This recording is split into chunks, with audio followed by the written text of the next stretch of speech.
Welcome everyone to the MLC Q&A for Publishers and Administrators webinar. This webinar is for publishers and administrators. If you are a self-administered songwriter, that's fine. You're more than welcome to join us today, but please note we will focus on topics that affect publishers and administrators.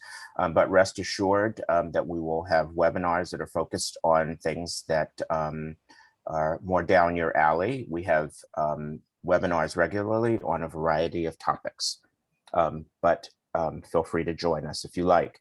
My name is Maurice Russell. I am Head of Rights Management for the MLC, and I'm joined by Mike Scheidman, who is Manager of Publisher Relations. So our agenda today, first, we're going to cover the most common questions we typically get.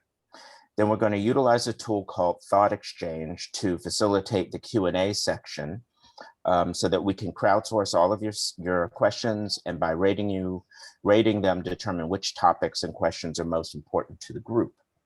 So as we cover these items, you can start thinking about what questions you'd like to ask during the Q&A session.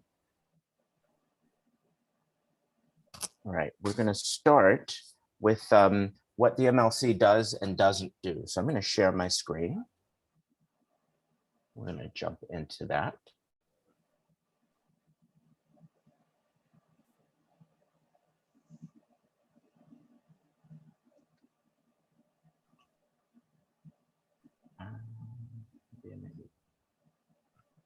Mike, can you see my screen?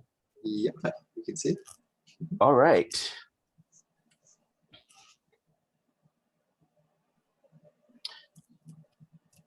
What the MLC does, it was established to maintain a public database of musical works ownership that is available to the public for review on the website, but also for download for a fairly nominal fee. If you have questions about that, you can contact support@themlc.com. The MLC administers a blanket license covering mechanicals available for digital audio mechanicals operating in the US. The MLC receives and matches sound recording usage data from digital audio services and matches those to the MLC's musical works ownership data. And the MLC collects and distributes US digital audio mechanical royalties to music publishers, administrators, foreign CMOs, self-administered songwriters, composers, and lyricists. I'm going to turn it over to Mike to cover some of the things that the MLC does not do. Thanks, Maurice. Yeah, so the MLC will not be doing the following. We are not administering or collecting performance royalties, and we're not replacing performing rights organizations. Performance royalties are an entirely separate royalty stream from the digital audio mechanical royalties that the MLC is collecting. Performance royalties, as probably most of you know, are typically generated when a song is played on the radio or TV or at a public establishment like a restaurant or bar. And while on-demand streaming services like Spotify or Apple do generate a public performance royalty, that royalty will continue to be collected by performing rights organizations. So as a publisher or administrator, it's most likely that you're already a member of a PRO, and that relationship is not impacted by the MLC, what the MLC has been tasked to do under the MMA. Similarly, we are not replacing Sound Exchange. Sound Exchange administers and collects a separate statutory license for digital performance rights and sound recordings when a song is played on non-interactive digital platforms like a Pandora. They're responsible for paying artists and record labels. As Maurice pointed out, we are responsible for administering, collecting, and paying digital audio mechanical royalties related to the underlying musical composition only. We will not be administering or collecting mechanical royalties for physical products like CDs and vinyl or cassettes. That type of licensing will largely continue as it has historically. It's not covered under the scope of the MLC blanket license. The MMA also does not empower us to administer or collect royalties related to audio-visual products. So any mixed use or bundled use that includes a video component is not covered under the scope of the blanket license. Again, the blanket license is limited to digital audio uses only. And finally, we will not be administering or collecting royalties generated outside of the United States. So if a DSP operates and offers a service to US consumers, the MLC is entitled to collect those royalties generated in the US under the law. However, if that same DSP also operates and offers a service to consumers outside of the US, which is typical, under the law, the MLC is not entitled to collect those royalties generated in other countries. And with that, I'll turn it back over to you, Maurice. Thanks, Mike. Now we're going to cover a few frequently asked questions so we can knock those out of the way before we get to the Q&A section. First is, how can I be sure my musical works are accurately represented in the MLC's database? If you are a member or planning to become a member, you can log into the MLC portal at any time to check, manage, and update your musical works data. If you have more than a handful of musical works that you administer and you have data about them in a spreadsheet, you should check out our data quality initiative, where you can send us your spreadsheet and we will do a data comparison to what is in our system and send you back just the differences for you to look at and to correct if necessary. We will post a link to the information about the DQI on our website in the chat. Next question. If you are not a member because your musical works are administered by a publisher or publisher administrator, oh, I'm sorry. I was, the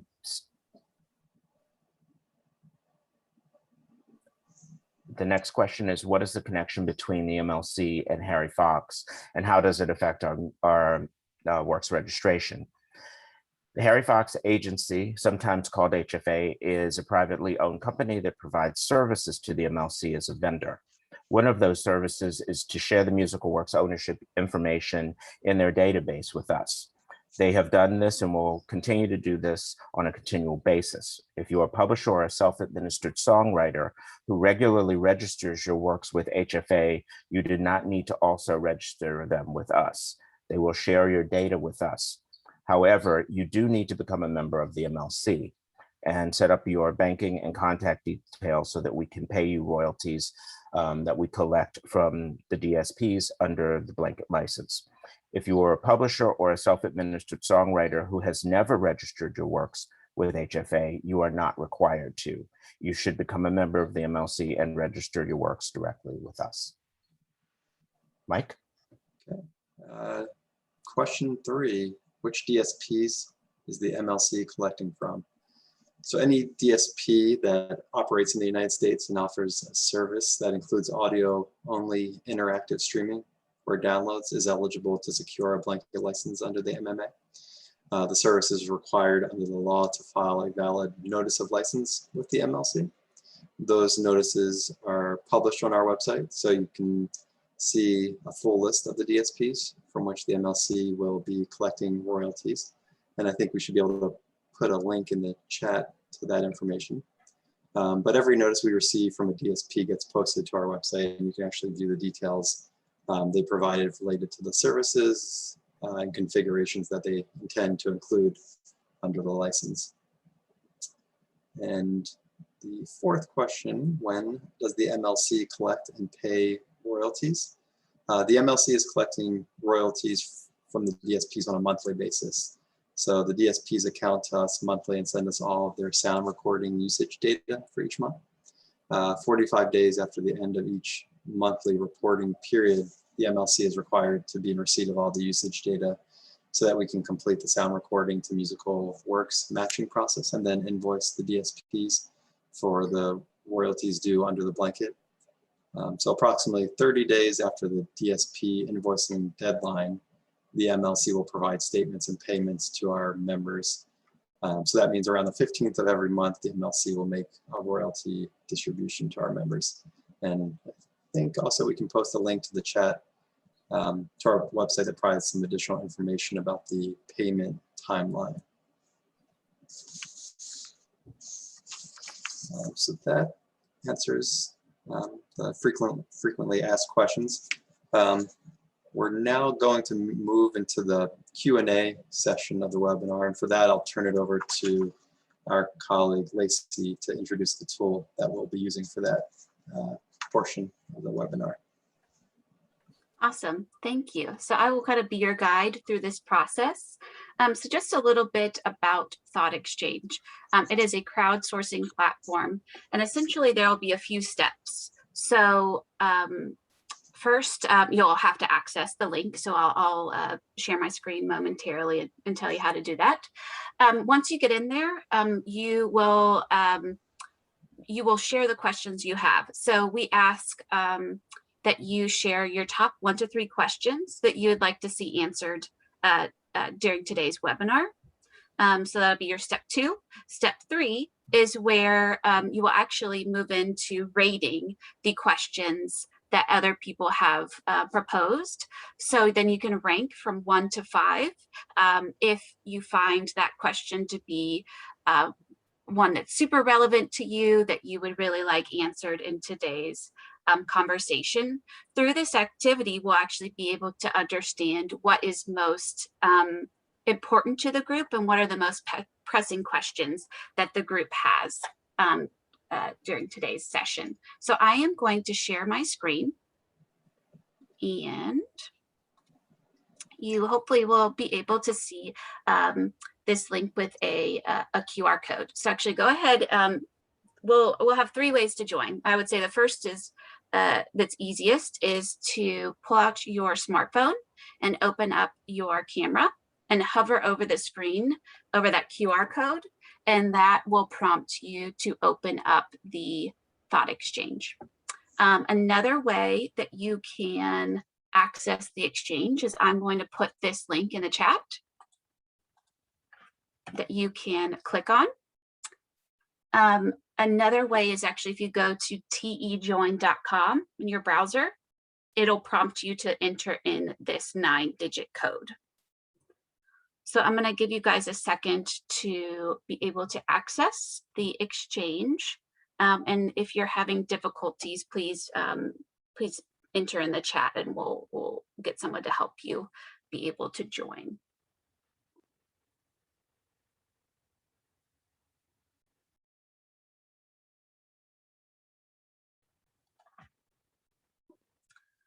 So again, you'll hover over the QR code, click on the hyperlink, that TEJoin hyperlink in the chat here in Zoom, or you will go to tejoin.com and enter in that 9-digit code. And once you're in, you will be able to see the prompts. There's a few survey questions just so we can get a breakdown of who is in the group today. And then you'll be prompted to enter in those questions.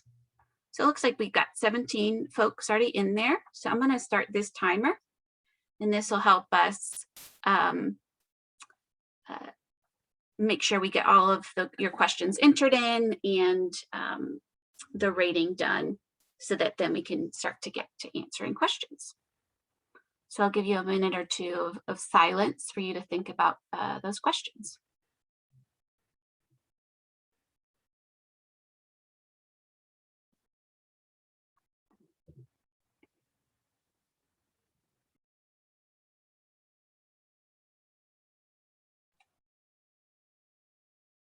And also worth mentioning, this is completely anonymous. So we of course ask that you be respectful, but we want to know that we're here to answer any question related to the MLC that we can. And it's one of the features of Thought Exchange that it is anonymous.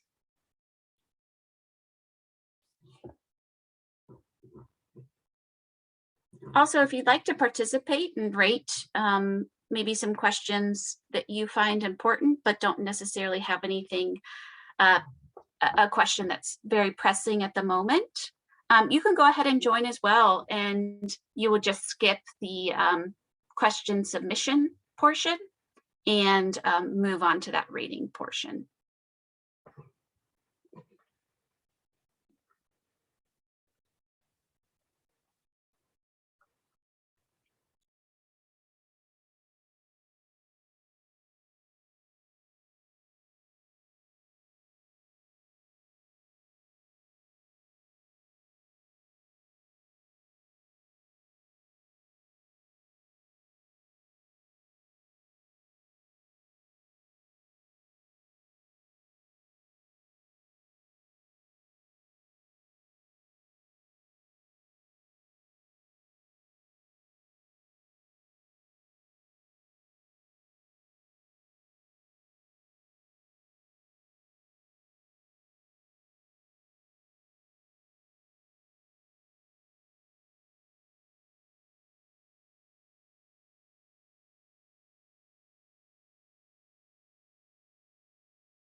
So as you can see, there are a lot of great questions coming in. Looks like we have 21 questions, or 22 questions now. And we have about a minute and 45 seconds left. So if you have not yet moved on to the rating portion yet, go ahead and start finishing up typing in those questions that you have, and think about maybe moving into the rating section so that we can see what's most important to the group.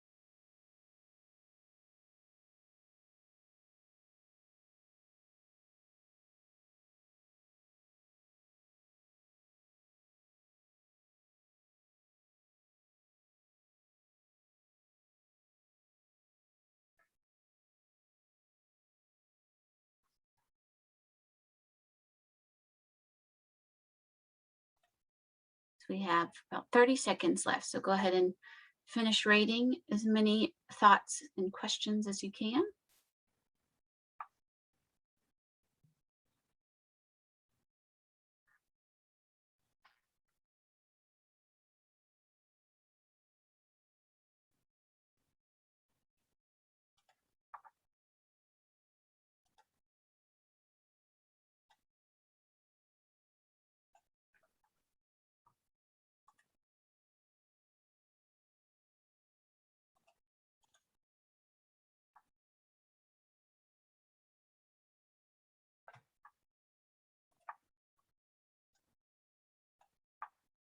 It looks like we are out of time.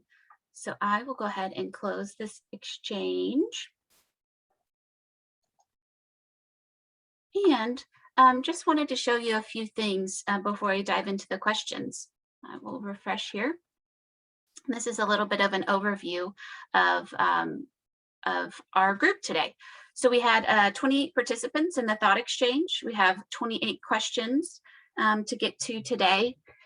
It looks like we have our largest group is a publisher. At 39%, we have 11 of you, 29% being administrators, 4% being CMOs, and then we have some self-administered songwriters and other folks joining us today as well. It looks like we have our group is majority somewhat familiar with mechanical licensing. We have the next group is very familiar with mechanical licensing. And then we have a smaller group that mechanical licensing is new to them. So welcome to mechanical licensing. You are in great hands with Mike and Maurice to help educate you today. I will also show you guys, here's a word cloud. So this is what makes up the questions today. So these, they pull obviously the most used words. So it looks like MLC, collect, corrections, HFA. These words are popular and common in our questions today. So I will then move on over here and we will start to answer the questions. So as you can see here, they are in order of highest ranked to those that are lower ranked. So we will try to tackle as many questions as we can today. And by we, I of course mean Mike and Maurice. But please know that our support team is wonderful. They are here to help in any way that they can. So either if your question's not answered today or it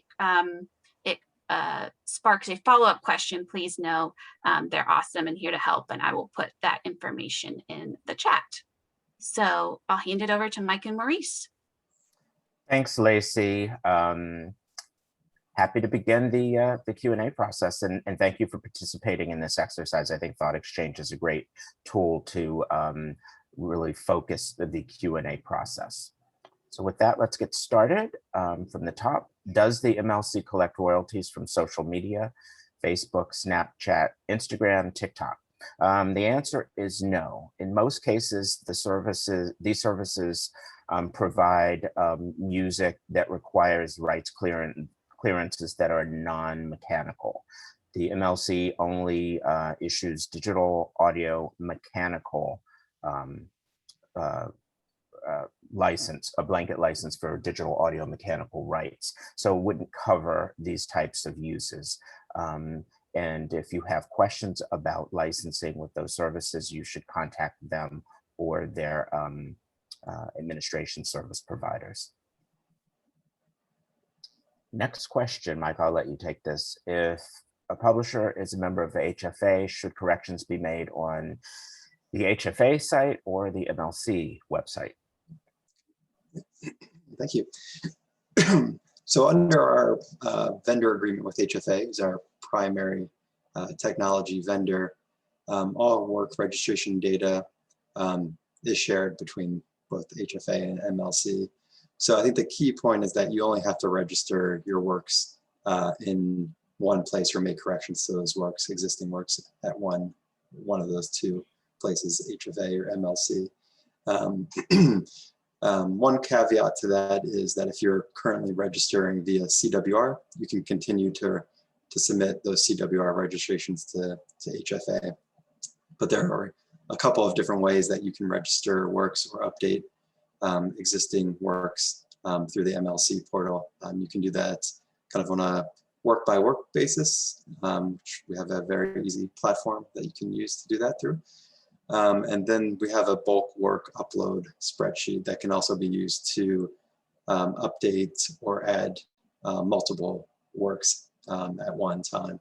So a couple of different options there to make corrections and register new works. Yeah, and I would add to that, that to the extent that you are curious about the work registration experience on the portal, I urge you to give it a try. Next question. Thank you for these webinars. Not a question, but we appreciate that you're attending today, and thank you for your support. Next. I think we answered this question before regarding registering on the HFA website or MLC. Again, it's a matter of preference, but you should try the MLC's platform if you haven't already. The MLC collects in the US. Are you aware of any other company that collects outside US? And it could be joinable if we are already with the MLC. Well, the MLC has the exclusive right to issue the mechanical license and collect royalties in the US. Outside the US, there are other collective management organizations, and they really vary by country. So I would contact the local societies and the applicable territories for more information about that. For new works, once registered with the MLC, is there a conflict to also register with HFA? You should only register your works in one place.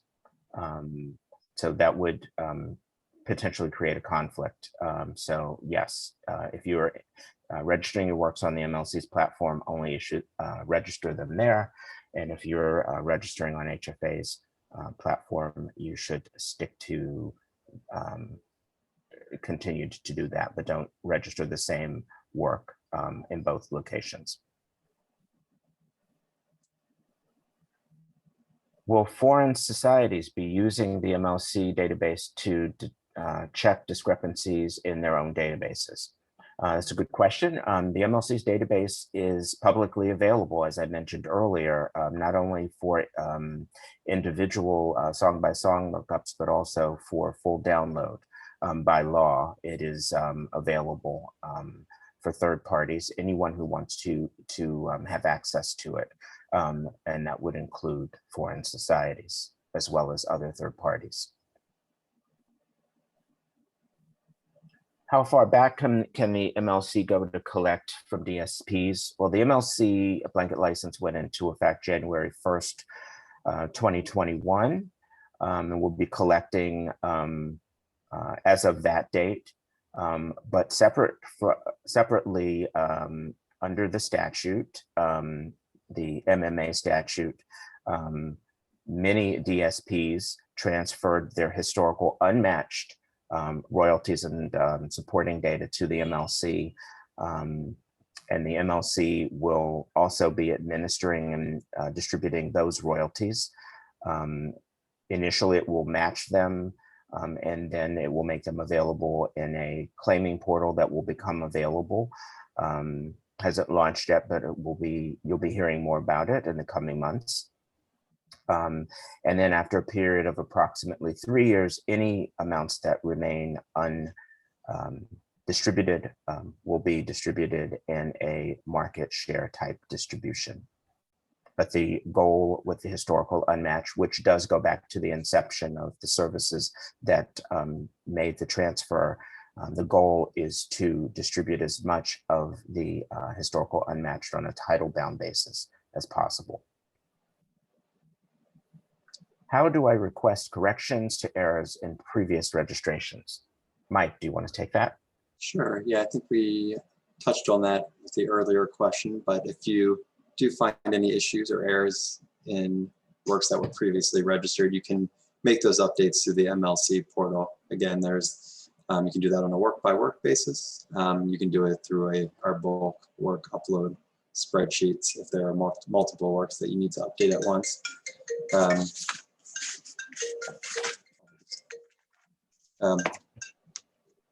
I'm sorry, lost my train of thought there. I'm surprised you didn't take it. Not going to take it. So yes, again, there are a couple ways you can make corrections to existing works. I think if you're finding that there are any issues, you can always reach out to our support team at support@themlc.com, and they can help assist you with those issues.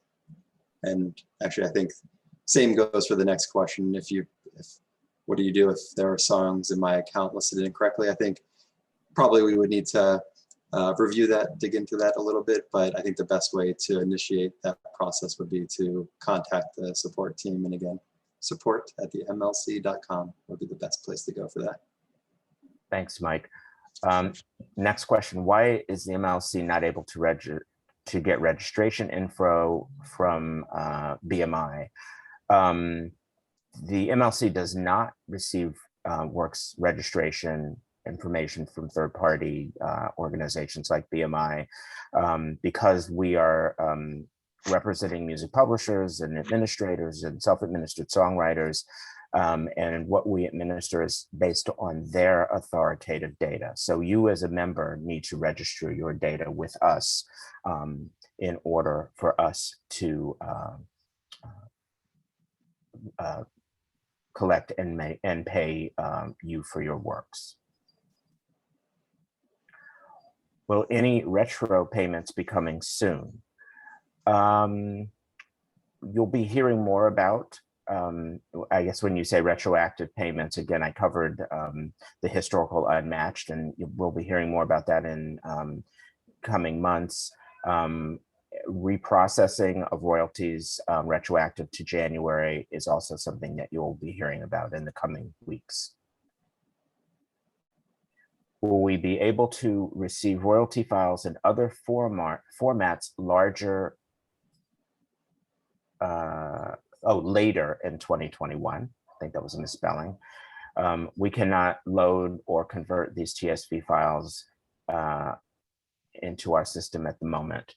I mean, if you're having difficulty with files, you should contact us at support@themlc.com. We are looking at other formats for delivering statements, and we'll be communicating those as they become available. Next, in general, does one have to monetize their tracks to get royalties? I'm not sure what you mean other than if so basically the way that most of the DSPs work is it's either on a subscription basis or an ad-based basis. They have various rate categories, and those are the categories that are used to determine what the rate should be and how the royalties would be calculated in order for the DSPs to account to the MLC and to pay you. I think that's what you mean by this, but if you have any additional questions about this, or if I was not clear on that, please contact support@themlc.com.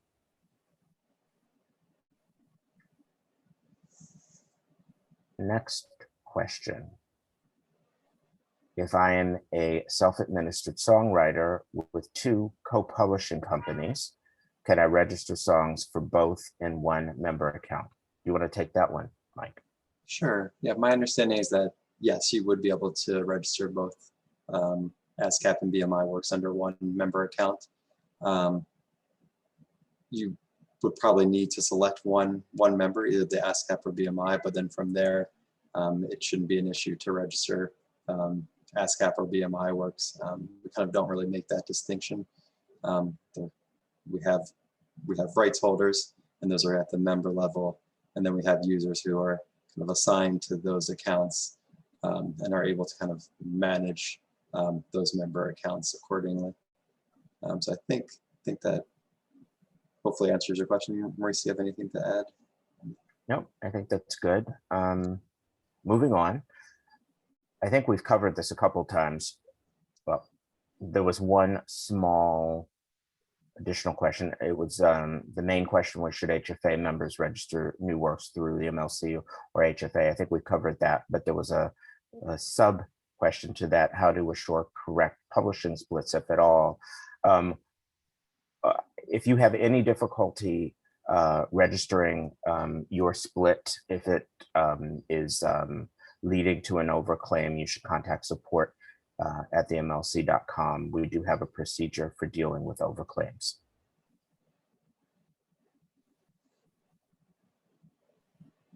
Next question: if HFA HFA actually doing the work of matching compositions with uses, or is this the MLC? There are teams at both companies that work together to manage the matching process of musical works to sound recording uses.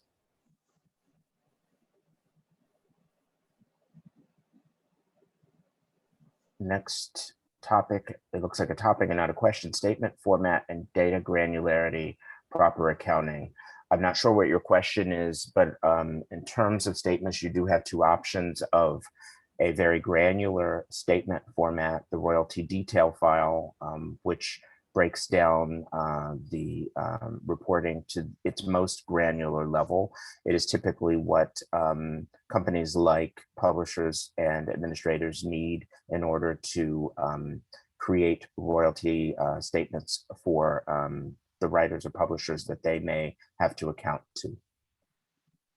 Next question. Can I bulk register with an XML sheet? Mike, do you want to take that one? Yeah, popular question today. So yes, the answer is yes. We do have that bulk work upload spreadsheet available on the portal. So if you go to your member accounts and then to the registration section, that template you can find there. And from there, there's additional instructions within that file. And it's a pretty intuitive process, but of course, if there are questions, again, feel free to reach us at support@themlc.com. Next question: what is the best way to get started? Is there an existing checklist you can point me towards?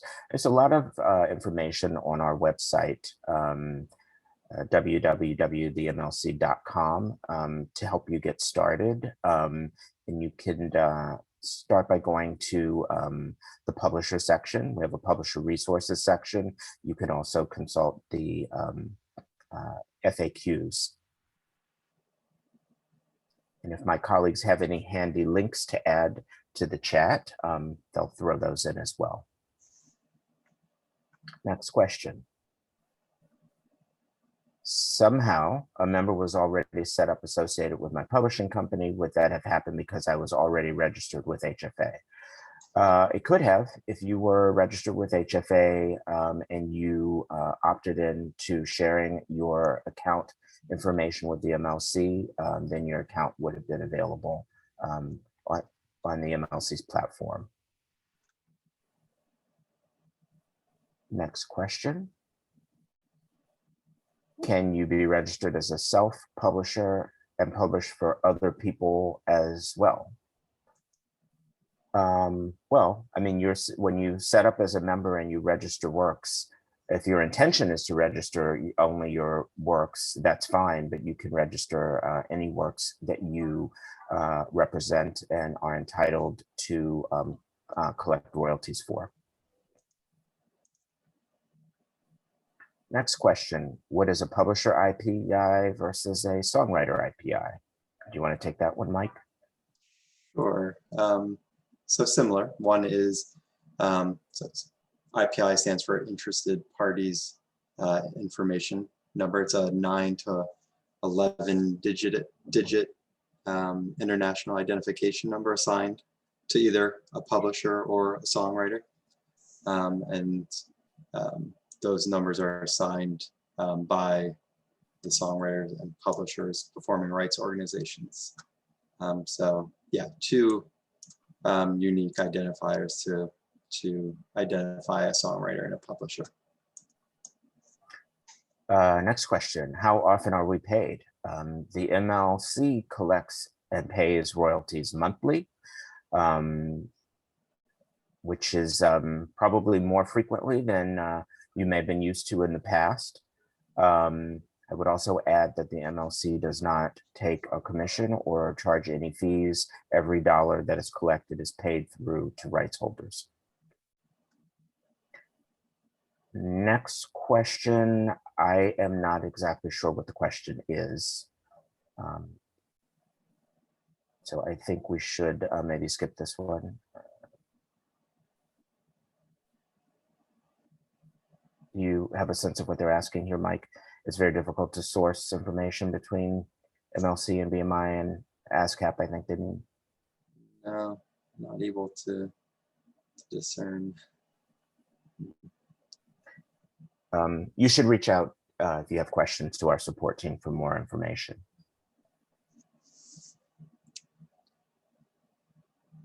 And I would add that these are, we're different organizations. The MLC represents music publishers for mechanical rights. BMI and ASCAP represent publishers for performance rights. Next question.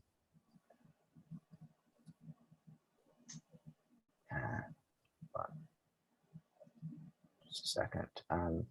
If a writer has songs in a closed catalog with a major publisher, would the MLC pay its royalties to that publisher, meaning you would have their songs? If your publishing is represented by a music publisher, you should look to them to administer your rights and collect and pay you royalties. You can review any works information that they've registered in our database, but if you have any questions about those works, you should contact them directly. You should also contact them directly regarding any royalties that you receive that are related to collections from the MLC. Anything to add to that, Mike? I think you captured it all there. Next question. I think that was our last question. That was the last question? I think so. Wow. Correct. Looks like we got through them all. Wow. Always fun to have these, always happy to answer your questions. On behalf of Mike and the rest of the team, we want to thank you for joining us today, and definitely tune in next time for our next Q&A webinar. Thanks for joining us today, everybody, and have a great weekend. Take care.